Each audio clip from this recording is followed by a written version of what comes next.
Hello.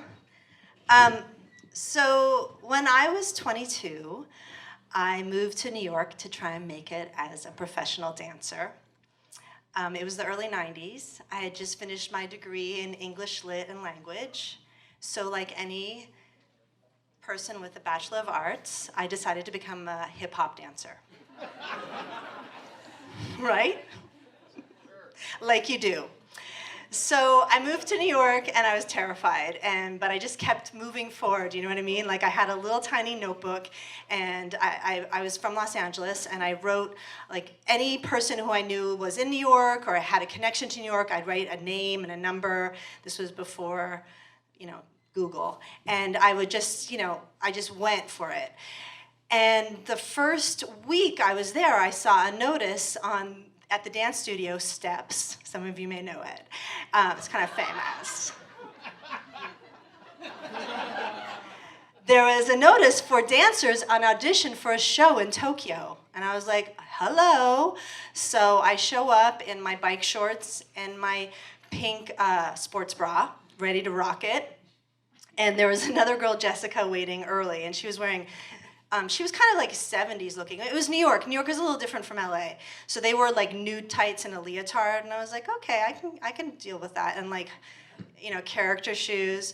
So she was warming up, and we were kind of talking, and then we had the audition, and it was pretty simple combinations. Like, they had us like work across the floor, like, like kind of strut, and like do like very simple combinations. But I really didn't know what I was doing.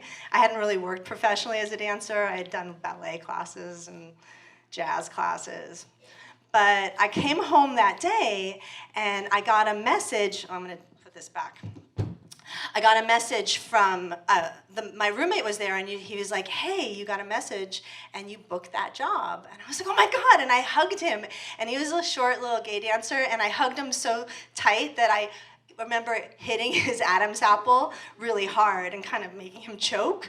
And, and I was so excited and also petrified because I had no idea where I was going, what I was doing. It was just a show in Tokyo. So we started rehearsals. Oh, and so when I show up at rehearsals the first day, it was at the same dance studio. The girl at the front desk, who's like, talking to me, she's like, oh yeah, you booked that job. I got it first, but then they found out I was 19, so they gave it to you. And my feelings weren't even hurt. I kind of was like, yeah, I believe you, I'm not that good. I'm okay. So we start rehearsals, and there's Jessica, the girl who I was talking to at the audition, she got it, and me, and these two other girls who were older than us, who were like, one girl was 28 and the other girl was 31, so I really felt sorry for them, because they were so old. And the guy who was choreographing our show was this really hot gay guy, and you guys can see him in Cream, the Prince video. He plays the waiter in the beginning, so check it out.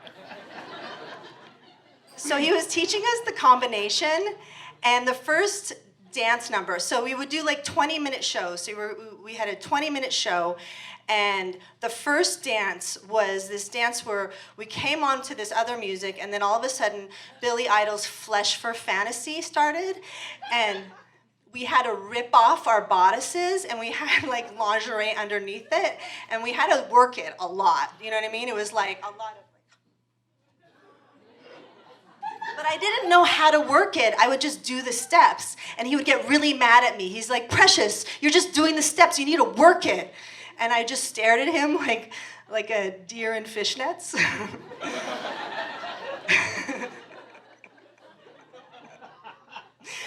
And I was lonely in New York. It was so scary. I mean, I was trying to be like excited about it, but I would kind of wander the streets on my days off, not knowing what to do. And I remember seeing this couple. They were like, maybe in their 50s on a vacation. And I wanted them to like be my parents. Like I wanted them to take me home. I was so scared. And then I remember buying lentils because I thought that's what starving dancers buy is lentils. But I didn't know how to cook them. So I just had some lentils from Gristedes. And then I would go to these codependent meetings. I mean, I was a mess, right? So I would go to these codependent meetings. Do you guys know what that is? Yeah. So it was really big in the early 90s. Okay, so people who are alcoholics go to AA meetings, and then the people who are in love with alcoholics go to codependent meetings. So they are much less fun.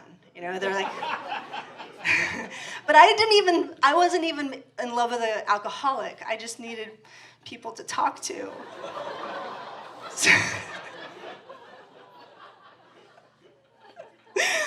So somehow I make it to Tokyo, and I mean, I got my passport stolen, I had to get it replaced, there was like a lot of drama. I was that girl, do you know what I mean? I was the girl who brought a lot of drama and cried a lot. So I got to Tokyo, and it was at the place called the Flamingo Bar. The show was at the Flamingo Bar in Roppongi.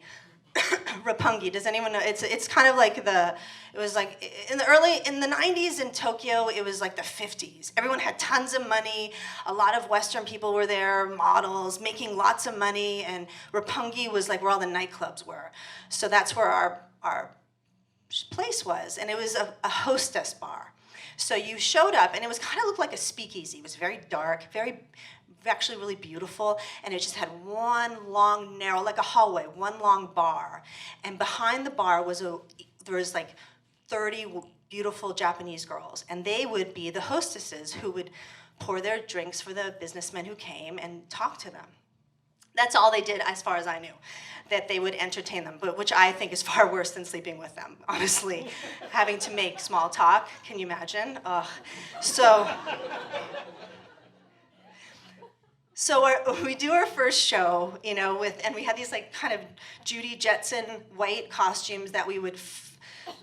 Oh, I forgot this other part. My favorite part of getting ready for going to this gig was going to get the supplies, because it reminded me of going to dance camp. So I had to get like 2 pairs of Capezio fishnets, because they're really stretchy and they hold you really well, in nude and black. And then I had to get 2.5-inch character shoes, which is the showgirl height, and a T-strap.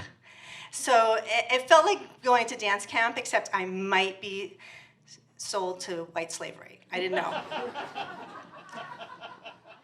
I wasn't sure. There was no Google. So it was fine. So we do our first number, Flesh for Fantasy, and it's a thong, but we're wearing 2 pairs of nude fishnets and a nude thong and the white lace underwear. So it's not that risque, but I feel, you know, I have a degree in English literature. I'm a feminist. What am I doing? So I'm very conflicted, and we do the number, and I come backstage, and I remember looking, and literally the stage is way smaller than this. It's like a tiny little stage, and then you ran to the back, which was the dressing room and backstage, and then you ran out to do the stage again. It was hilarious. But I remember after the first show, I looked at myself in the mirror like I was in Flashdance or Fame, and I was like, who am I? Does this mean I'm a whore? Is this who I am now? I mean, I'm dramatic, but really I didn't know how to, I couldn't really understand, because I was having such a hard time being in my early 20s, really understanding who I was anyway. So to go from being like this sort of academic girl student to this sort of sexy showgirl, not very good, but still a sexy showgirl, I was like, who am I? And the other girls were fine. I mean, they were just happy to have a job. They were like, what is her problem? But I was pretty tiresome. And I remember in the beginning, after we would do the shows, I would always make a point, if I was talking to anybody at the bar, I'd be like, oh yeah, I have a degree in English literature. I was really tiresome. I was like very insecure that they thought I was just some dumb dancer. So cut to 4 months later, I was totally into doing the show, and we would change the show every month, and by the last show we did, I was doing this sort of S&M dance to Prince. And I remember there was this one part where I had this belt that I would hook onto this like metal thing on the stage, and I'd be like, are you ready? And I'd see all these tiny little Japanese men, businessmen, looking at me like, oh, what is she gonna do? And I loved it. I was like so powerful. I'm like, yeah, and I like did this whole like, shh. I mean, I worked it. And you know, nothing weird happened to me like sexually.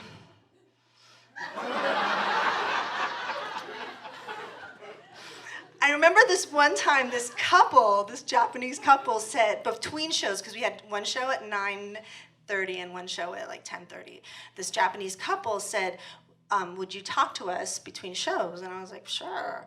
And they thought I looked like Susan Sarandon, and they were a big fan of hers. And then they were big fans of basketball. So we talked about basketball and Susan Sarandon, and then they gave me 150,000 yen, which is about, I think, $125, which in the early 90s wasn't too bad. And I was like, this is amazing! I didn't have to sleep with them. But it was lonely there, you know? It was lonely in Tokyo because you're like a stranger in a strange land, and I started wearing lots of makeup.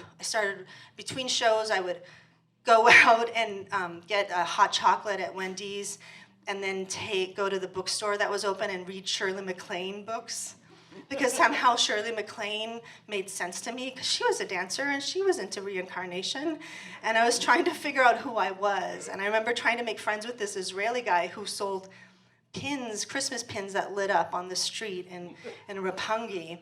He was cute, but he wouldn't sleep with me. That's pretty sad. But there was also some great things about Tokyo. Like, you would go to these neighborhood baths, and you would pay like $1.50, and there was a women's section and a men's section, and all the people, they made a big deal of cleaning themselves. You get a little bucket and have all your little accessories and sit on a stool, and you would just clean the shit out of yourself, and then you would go sit in these hot tubs and cold ones, and everybody did it in the neighborhood, everybody. And I remember the Japanese ladies would laugh at me a little bit because I was, you know, they're not hairy. So they would be like, oh. And when we would when we started work, we would say, "Ohayo gozaimasu." I think that's what it was. That means like good morning, and then "Otsukare-sama deshita" at the end of the day. So I like that. And then most of the girls who did this show ended up marrying these bankers that were there, because there were tons of Western bankers that would come to the club, meet a girl, they'd hook up, because you're in Tokyo, which is like Neverland, and they would get married. And I was like, maybe that's gonna happen to me. So, you know, perfect. I don't even have to find out who I am. I'll just get, right? Perfect. So I meet this Australian guy, and Jessica meets this other American banker, and we start, you know, dating. And I remember watching Pretty Woman at their house, at the fancy apartment, and not getting it. You know what I mean? Not getting the irony of everything. And then I went to Australia after our gig was done and traveled around with him and met his family, and his mother hated me. He was from Toowoomba. He was an Australian from Toowoomba. And his dad bought and sold cattle. And so we branded cattle one day. His dad was nicer to me, but his mom hated me. And it was so weird. And I wasn't really in love with him, but I thought I should be because I was there, you know? And the weird side note is, this is a weird side note. Him and we visited this couple who he was friends with, had gotten married the year before, and their wedding had been, a girl at the wedding had gotten murdered on her way home. And this guy I was dating and his friend were the last people to see her. And they were interviewed by the police, but, you know, they didn't do it, I guess. But it always was like, maybe, I don't know. Anyways, so let's just say I'm lucky. So we go back to Tokyo after the gig is done, and the Flamingo Bar has moved locations, and now the girls who are dancing are topless, and it's a bigger place, and it's a different vibe. And Jessica, my friend, is still working there as a hostess, and she's modeling and being a hostess, and we went out, all the dancers, after the show, and they were just different. It was just a harder world. Maybe that's me being judgy, but that's how it felt.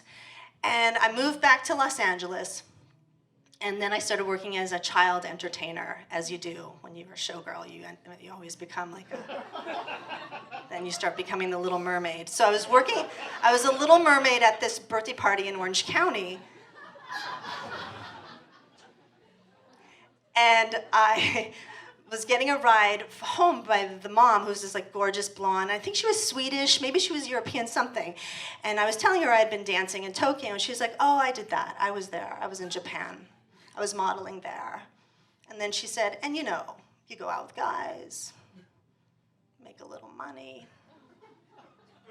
Nobody knows. So there you go, flesh for fantasy. That's it. Thanks so much, you guys.